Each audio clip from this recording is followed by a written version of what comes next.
Hello, good afternoon, everybody. I can see people starting to join and filter through, so I'll just give you all a couple of minutes to join us. Um, so I'll just welcome those who have arrived so far and say a quick hello. And we'll be back in about 1 minute or so, and once we've got a couple more people coming through.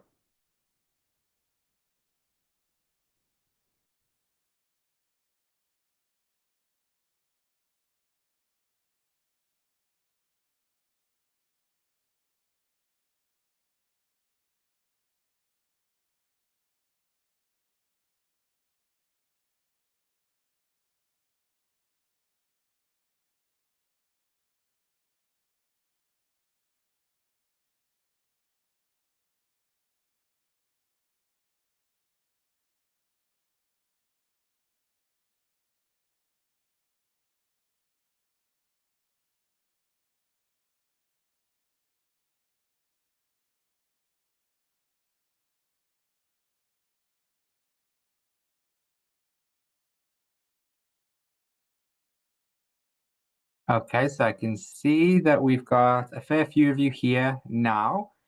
So I'm aware that we're asking you to take time out of your day. So without further ado, myself and my colleague will kickstart the webinar.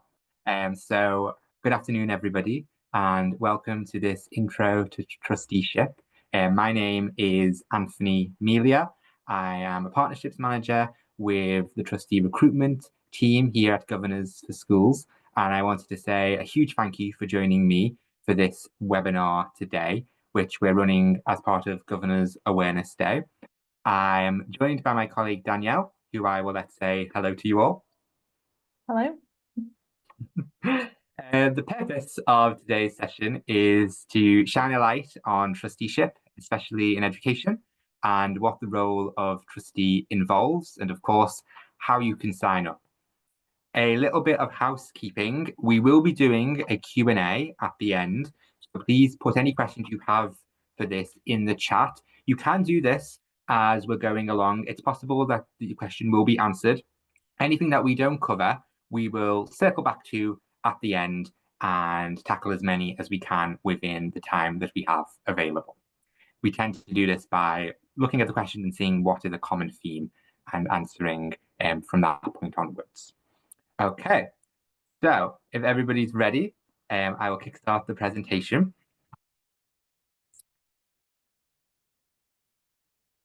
Okay, so the academies sector.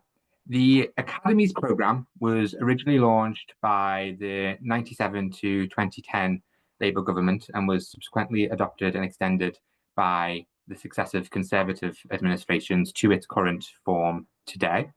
It's an England-only policy with education delivered in Scotland and Wales and Northern Ireland according to their own devolved arrangements.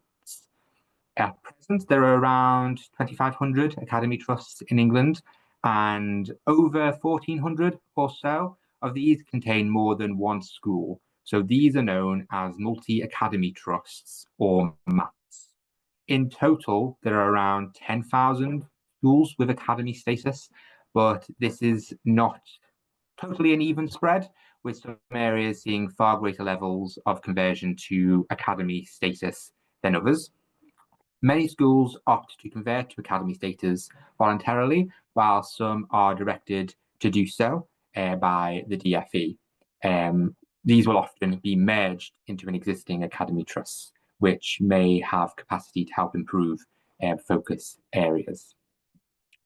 Those schools that elect to become academies may join an existing trust in order to gain the benefits brought by economies of scale and also to increase insulation to some common but real challenges such as finance or resources. Where a school operates on its own, it's known as a single academy trust, and typically a multi-academy trust will have anything from 2 to 50 schools, with budgets ranging from single-digit millions to more than 250 million in the largest cases.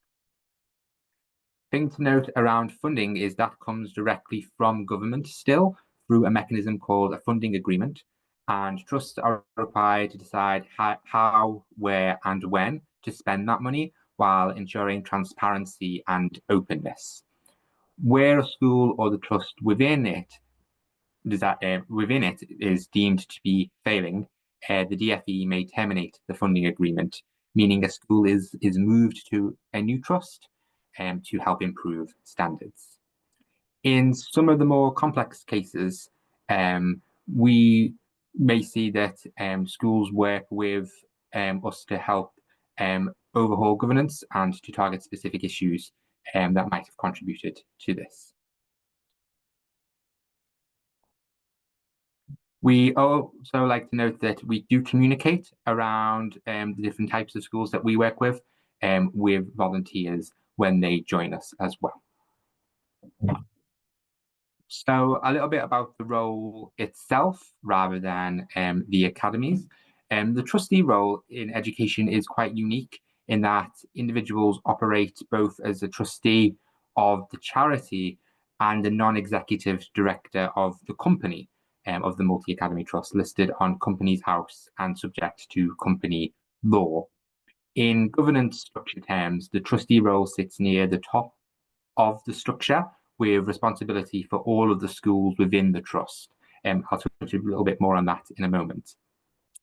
As a non-executive director, or NED, the role is very much eyes on, hands off in nature, requiring the trustee board to be engaged in what is going on, but removed from the operational aspects of the delivery and execution of school life.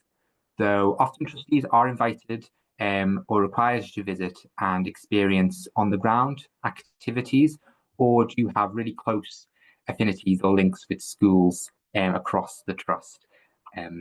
But you do not have to have any sort of teaching or in classroom or in school experience in order to be a trustee.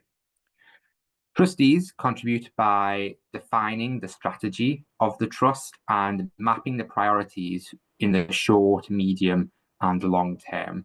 This involves and requires the ability of all trustees to see the bigger picture for the trust over a longer term, and also to be that critical friend and hold to account the leadership within a trust. So to ask potentially challenging questions and to ensure that decisions are scrutinized appropriately.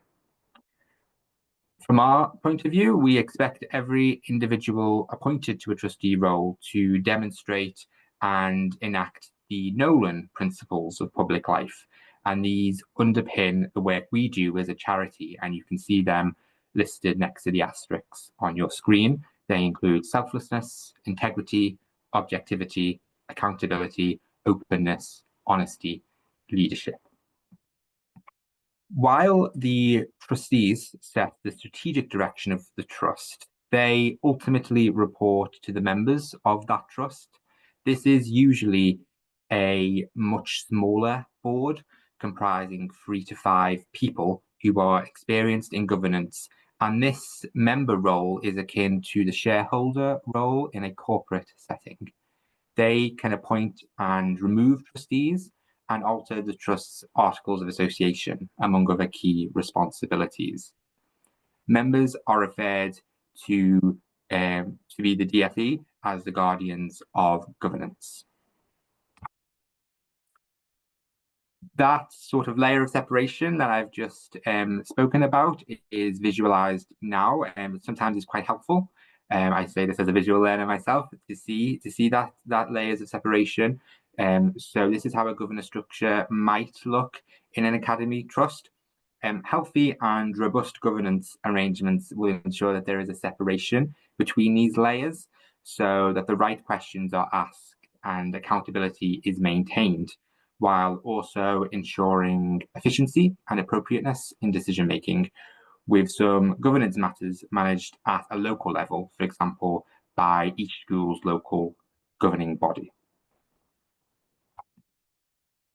So a little bit more about the role, but in particular, what are the responsibilities of a trustee, and what would you be expected to bring to the table should you wish to join us? Trustees enable their trust and the schools within it to run effectively and provide excellent education and opportunities for children. The trust board will collectively be responsible for defining and delivering a strategy. And so the mindset and approaches of its individuals should be one of strategic leadership and big picture thinking. This also encompasses ensuring the trust has a clear vision and an ethos, both of which can be really important details for prospective trustees when considering a role we share is right for them.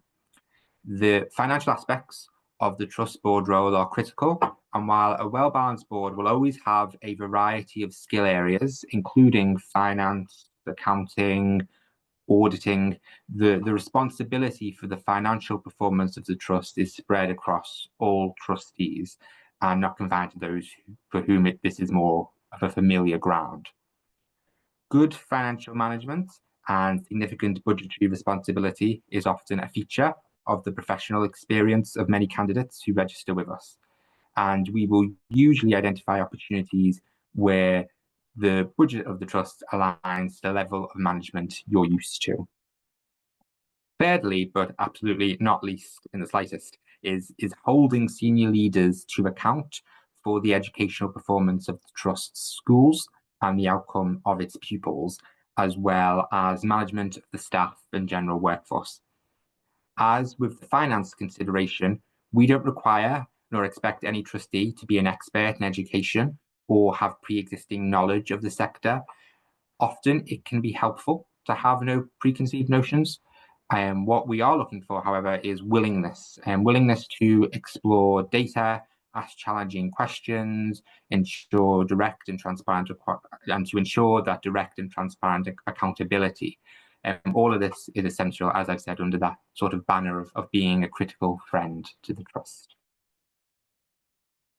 Some of the commitments, so what might you be expected to do in terms of time per month? Well, typically, a trustee role will require around 8 hours of time per month, though not all of this is spent in meetings or on calls, and this can vary depending on whether you take on additional roles, such as chair and or any committee positions you might want to assume as well.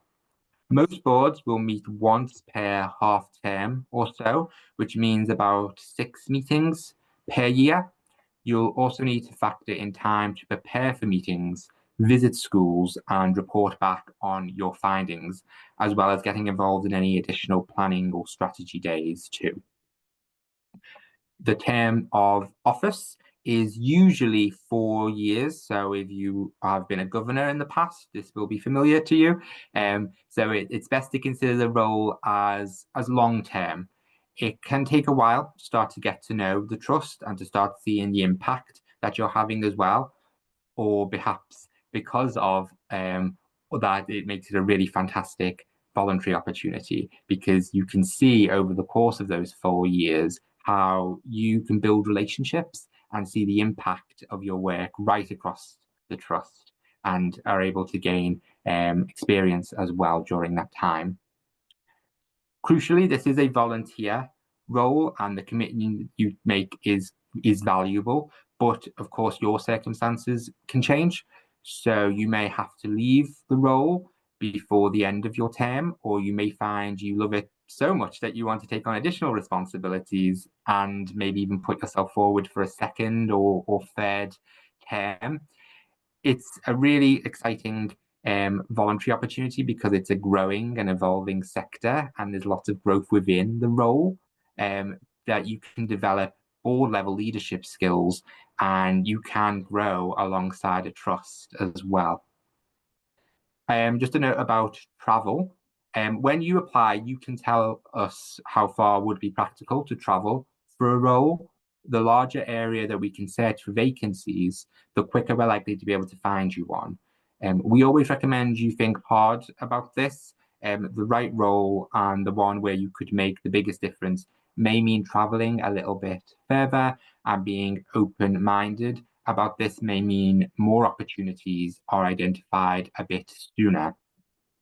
Trusts are increasingly putting remote and hybrid meetings into their calendars to help accommodate trustees' circumstances. So there is that opportunity as well, that we also can consider. Lastly, just a little bit around liability. There can be misconceptions around personal liability. The only way a governor or trustee could be found personally liable is if they were found to have acted criminally, for example, negligently or fraudulently. Academy trusts are companies limited by guarantee, and that is typically limited to £10 of liability. The majority of trusts will take out directors' cover, typically through the DFE's risk protection insurance, meaning that there is cover for the individuals. As mentioned earlier, all trustees are required to act in accordance with the Nolan principles, so we would expect all actions undertaken by volunteers and trustees to be taken in good faith. So our advice and guidance is, as long as you act genuinely and with honest intentions and motives in the interests of the trust, then there is nothing to worry about around liability. However, should you progress to the stage of speaking directly to a trust, it's definitely the right question to ask in relation to the trust's own arrangement and cover. So how will you benefit from taking on such a voluntary opportunity?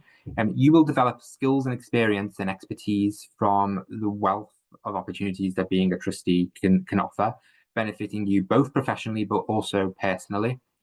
Your pre-existing knowledge and expertise in your professional background and experience may influence this, but there's always something to learn from exposure to a new sector, environment, context, and your fellow trustees. You have the opportunity to develop experience across a range of skills that you may not otherwise be exposed to in your normal role. Our professional development research found that by undertaking a voluntary role like this, confidence increased, performance was enhanced in the workplace, and there was reported growth in preparation, flexibility and agility, analyzing performance data and KPIs, financial skills, and value for money. If you're at a relatively early stage of your professional journey, you can benefit by gaining board experience, making board level decisions, as well as having the opportunity to network and collaborate with others in your local community, but also beyond, which can broaden your perspective. Every single person in this virtual room has a unique skill set to offer a board, whether that's skills in finance, as we've touched upon, but also areas ranging from HR, risk, law, fundraising, marketing, education policy, mental health and well-being, H&S, so many other skills that our schools and trusts are just crying out for from committed volunteers. You can give back to your local community and make an enormous material difference through your professional skills to the lives of potentially thousands of young people. Those young people, therefore, can have a better experience of learning, higher aspirations, and improve life chances because of your impact as part of a board. So we often do collect little tidbits from our volunteers, and that's one of my favorite parts of the job, is hearing feedback from volunteers about how we work with them, what they're seeing, how they have impacted their trust, and so it's always lovely to share little bits with potential volunteers. It's one of our favorite parts of the job. So what training and support can you expect from governors for schools? We do more than just find you a role. We want you to feel confident and to be effective in your trustee position as quickly as possible. Therefore, we do have a range of free e-learning modules on a number of topics to introduce you to key elements of the role. We also hold regular webinars so you can continue your learning and have the opportunity to ask our governance expert questions. And once you take up a role, you will also be given 12 months free access to online resource and knowledge bank from Governor Hub Knowledge, which was formerly known as The Key. Of course, Trust will also support you during that onboarding process and during your early months on the board They will conduct their own induction processes, which may include intro meetings, training, information sharing, essential reading, and documents to help guide you through that process. This is just a sort of e-learning that we offer via our website. So for our trustees, and that is a free e-learning module that lays some more of the groundwork for what the trustee role will involve. It helps some myth busting. It explains the responsibilities, commitments, and requirements in a little more detail. This concise, informative online learning explains what a academy trust is, how they are structured, what the role and responsibilities of a trustee are.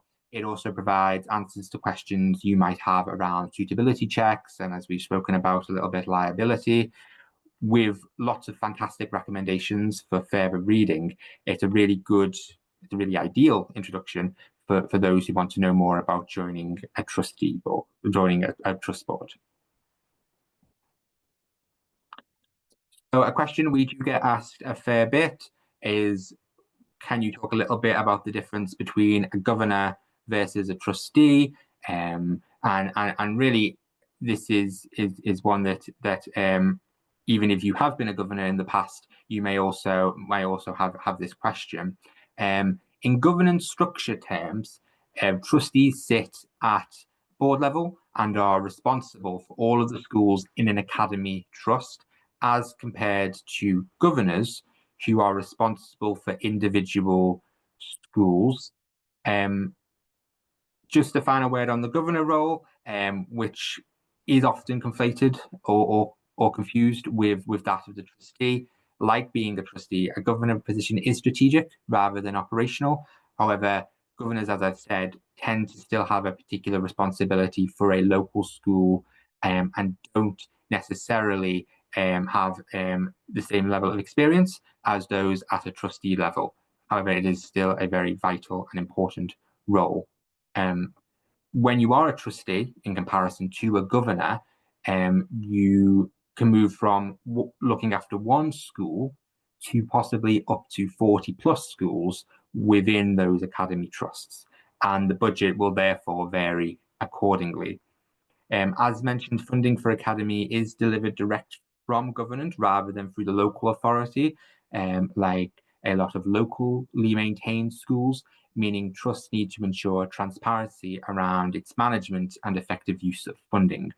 This is where the external skills from the business sector are especially useful, particularly around maybe individuals who have managed multi-million pound budgets before.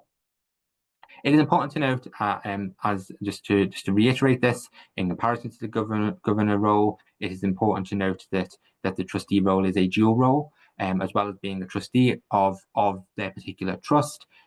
Trustees operate as a director of a company as well. Beyond those distinctions, the trustee role is in very many ways similar. As I've mentioned, it's strategic. It still has that eyes on, hands off role that you see at governance level. I use the word critical friend a lot, but that is still the core component of being a trustee, to be able to challenge the executive leadership of the trust, in order to drive improvements and to make a big impact on the lives of young people. If you've previously been a governor, you might also be used to the time commitments, because they are roughly the same, approximately 4 to 8 hours per month.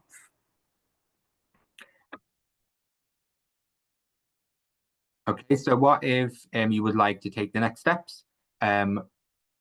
You can take a look online. We are at www.trusteerecruitmentservice.org.uk. It's a really great place to take a look, and we have a lot of information on there that you can read through in your own time.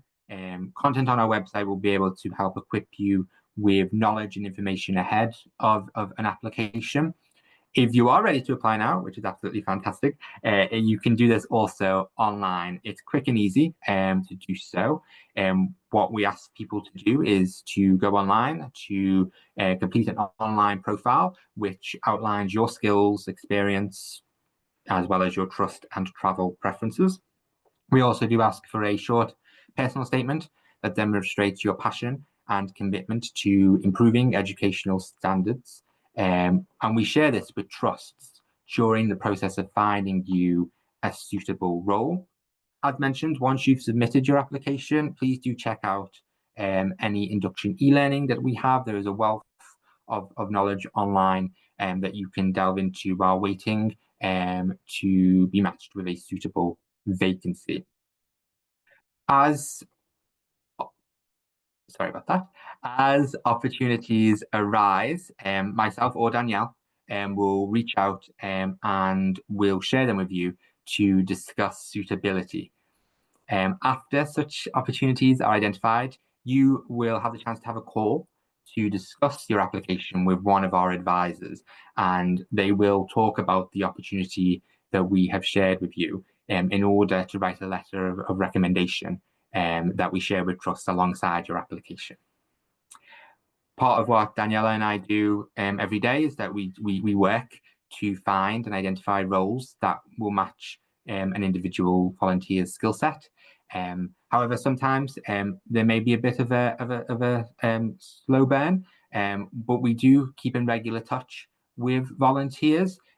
We always try and provide useful additional information during this waiting period, with interesting links to look at, ways of expanding your pre-existing knowledge of being a trustee. And as soon as we do have a specific role, we will be in touch to discuss this with you. Another way that we work as well is when a trust posts a vacancy with us, we do search for suitable volunteers, including using our very own vacancy board, which is on the Trustee Recruitment website. You can take a look at that and see the sort of vacancies that we have currently available. This isn't exhaustive. We do have other vacancies in pipeline, etc. But it's just a good example of the sort of work that we do to find a vacancy for you. As mentioned, everything is done online, and you can apply online at the Trustee Recruitment Service address. Any follow-up questions to this, if you have to dash, if you don't want to put them in the chat, feel free to reach out directly to myself, and I'll make sure that either myself or Danielle get back in touch with an appropriate response. I am on anthony.melia@governorsforschools.org.uk. And lastly, any follow-up questions? I can see through the conversation that we have had a few things posted in chat. So please do consider if you have any questions, and please do post them in the chat, and we will get started on answering some of the more common ones. But yes, thank you for listening, and we welcome your questions. Yeah, thanks, Anthony. We've been getting some really good questions through, and I've been trying to have responses back, but also conscious that we might want to address some of them in live so that everybody gets the answer as well. So we've shared the link to our current vacancy board in the chat after a couple of questions about that. As we put in the chat, not all of our live vacancies are on there, but a good selection are. If you don't find something on there that's what you're looking for, we feel free to apply or get in touch and let us know. I think some good questions here that I might shoot your way, Anne. We've got Priyanka's asking around training and support.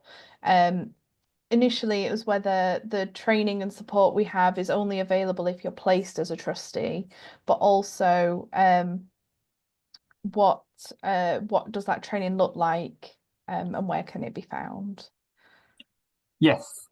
So as I mentioned, we have multiple different training opportunities, not just restricted to the trustee role, but we have a wide variety of e-learning available. This is all done online. So once you've created an online profile, that will give you access to a wide variety of our training and opportunities as well. Some are restricted. Post-placement support we do offer as well, in particular, but a wide variety is available all online. You can do it at home, you can do it in your spare time, and all of that is available for you as a volunteer. And as Danielle also mentioned, we do throughout the process share with you really interesting tidbits or learning opportunities while you are waiting to be matched accordingly. So there's lots to get stuck into from day one, and that support ranges from everything from those induction modules to the sort of one-to-one support that Danielle and I provide to volunteers. We kind of split the country evenly. So depending on where you are, you'll be assigned to one of us, and we will always do our best to ensure that if you have any questions, that we provide the answers where we can and point you in the right direction of any great learning moments. Thanks, Ben. We've had a really good question just come through. Can we mention what typical examples of prior experience might look like? So for instance, what would a minimum experience or a typical experience look like for a trustee that we're looking for? Yes. Danielle, would you like to answer this one? I feel like you have much more in-depth knowledge than I do of this. Yeah, sure. I mean, it varies from skill set to skill set, but typically, for a trustee, we're looking for kind of strategic leadership in kind of quote marks, strategic leadership in whatever the specialism is that a trust is looking for. Obviously, we appreciate not everything's cookie cutter. Finance might not just be an accountant. It might be somebody who is of a significant leadership position in a big organization. They're dealing with big budgets, etc. So it's just having that demonstrable experience working at a level, and on our vacancies we will include it has the information about the kind of size of the trust, the kind of things that you're working with, so you can kind of get a gauge of, well, this is a 2-school trust, this is a 30-school trust. You can kind of understand the differences between the sizes that you're looking at. Yes, and just to follow on from what Danielle was saying, we didn't really touch on it during the presentation, but we work very closely with trusts. We go through a process of onboarding a trust with us, so we will spend a significant amount of time learning about what a trust needs. So we will have that information to hand, and it's really quite in depth how we communicate with trust in order to find out what sort of volunteer, including experience, that they might need. So oftentimes, when we are doing the matching process, we are able to identify really great points of commonality between a volunteer and what a trust needs. And we will share that with you in the first instance for you to consider. And we'll be able to answer as many questions as you have around a particular vacancy, and we'll do our best to support you. So we do work with both volunteers and vacancies, so we get a really good understanding of what a trust needs and match accordingly. And if we send you an opportunity and you don't feel like it is the right opportunity for you, then we can continue to work to find something which you think fits you better as well. Yeah. We've had a really good question and follow-up question from Dave. So firstly, it touches on what you were just saying, and what our relationship looks like with trusts and how we're aligned with the DfE. So I did reply in the chat initially because it was while we were during the presentation. So just to share with everyone that obviously we work closely and in collaboration with quite a number of organisations in the sector. So we're all pushing for the same thing, for good governance and supporting schools. And that does include the DfE. We kind of work in collaboration with these different organisations and branches in the sector. But then Dave asked a really good follow-up question, which was around, can we share how we as a charity are funded? Which I think is always, it's a good thing for people to know and to be transparent about. People often don't realise that we are a charity. So do you want to say that one, Anne, or do you want me? You're free.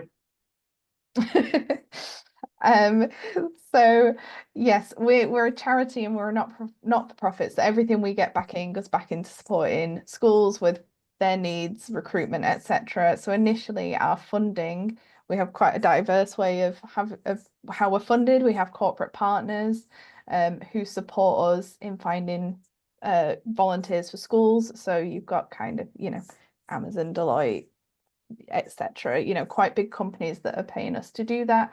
We also have services that we provide that are optional for schools and trusts to buy. So e-learning packages, for example. So we kind of balance that. Obviously, some of you might know, some of you might not know, the DFE doesn't provide funding for governor or trustee recruitment for the sector. So obviously everybody is very keen for that to happen, but until that is the case, that is how we support the organisation. And we also do receive some personal donations as well each Yes. month, which we are always very, very grateful for. Definitely. Michael's asked, some MATs don't operate with local governing boards, so what does governance look like in them MATs? Which is quite an interesting question. I guess the question is around how the governance looks and how we help recruit to that as well. Not to keep twittering, but do you want me to take this one? I have never encountered that since I've been working in the trustee team, actually. Yeah, so it isn't common that there aren't local boards, but obviously trusts can set their own schemes of delegation, so they could choose to not have local boards, or they can look different. So sometimes you can have a board, a trust might set up boards for a different purpose. So rather than a board per school, they might have a board that oversees a little cluster of schools who are together or are operating on a similar way. They're all single form primaries within 20 minutes of each other. So they make one board to look after all of them. Or sometimes they can set up some regional boards or purpose specific. So they might have like a community board that's made up of people, and that their job, rather than being governors in the classic sense, is to look at the community aspect of everything that's going on in the trust. So you can get some quirks like that, but ultimately the decision sits at the trust board level as to what that looks like. And often you'll have the CEO and the governance lead will have them conversations. They'll be quite planned out because it's quite a big structural move, obviously, to make them changes. Just having a quick look. Will the presentation be available afterwards? Yes, you should receive it, I believe, as a recording. That should be sent to anybody who signed up in due course. I'm not sure if it'll be automatically or in a little while, but we are recording, so it can be viewed with posterity. So hello if you're watching in the future. Have we got any others? I think we're winding down. People are having to hop off. We have had a question through on the Q&A. So could somebody be a governor and a trustee? Is the question. I am assuming they mean in two places.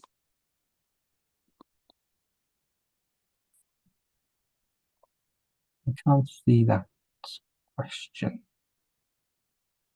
Oh, okay. The short answer is yes. If you have time and capacity, you can be a governor somewhere, you could be a trustee somewhere else, you could be a trustee somewhere else as well. It could be your whole career if you don't need to work. So there's no limits, obviously. There's just managing potential conflicts of interest, which everybody in the sector deals with every day. So it's not a problem. Do we have any further questions? If I'm going to my email address into the chat. So if anybody has any sort of direct questions, I know there's been some questions from existing volunteers within the chat. So I will pop my email address there. I am just so people have it if they have any follow-up questions, and we'll reach out. We will reach out directly to anybody who has asked us to contact them directly, just to flag that. Yeah. Oh, a final follow-up from Neil. Can you be a governor and trustee in the same trust? Not, yeah, thank you, Jane. Not best practice to be a governor and a trustee in the same trust. DFE are quite clear on having separation of levels of governance, but there's absolutely nothing stopping you being a governor at in one trust, a trustee in another trust, and then you're supporting two different trusts. That'd be great.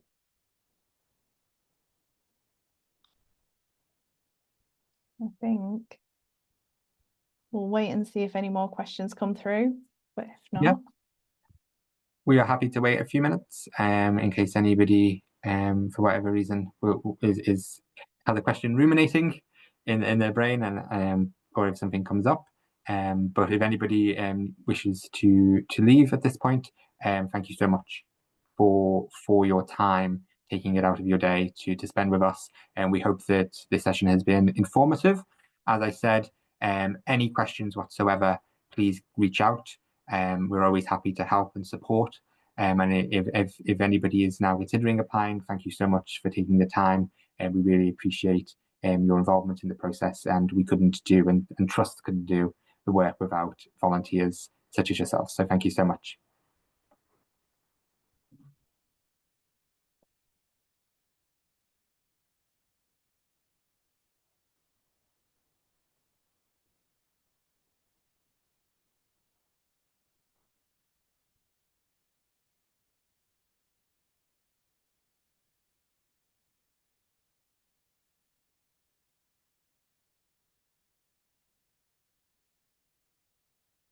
Thank you, everybody.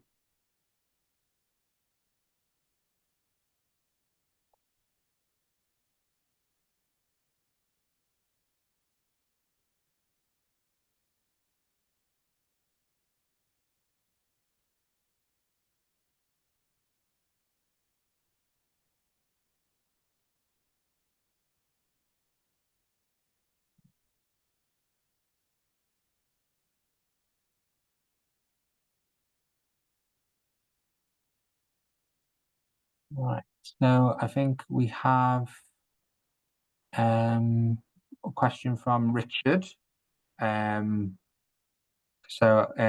asked, are there any reasons you can give for a school to voluntarily move to be an academy?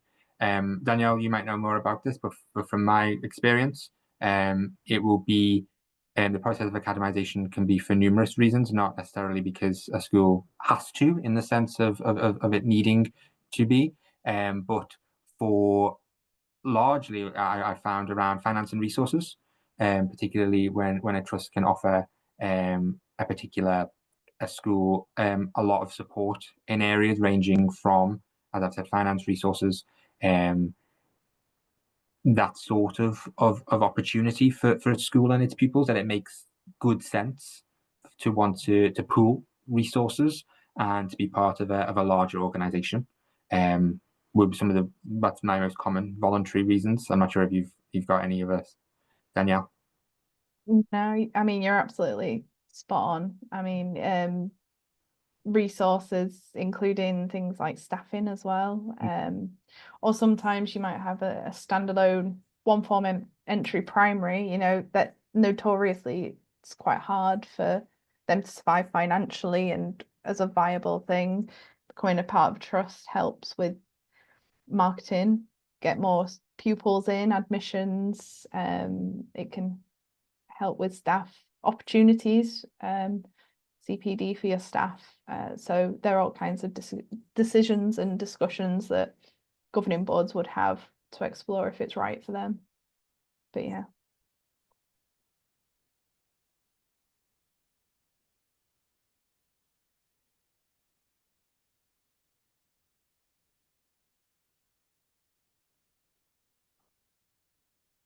Richard. Are academies being squeezed for resources similar to foundation schools? I would imagine so, Richard. I think it's very much a sector-wide thing at the minute. And obviously within a trust, you will have different schools being supported in different ways at different times. So it's that balancing act as well of making sure all the schools are supported appropriately, but nobody feels left out because they're not getting something that another school might be. I'm sure it's quite a difficult task balancing all of that, but definitely I think everybody's feeling the pinch.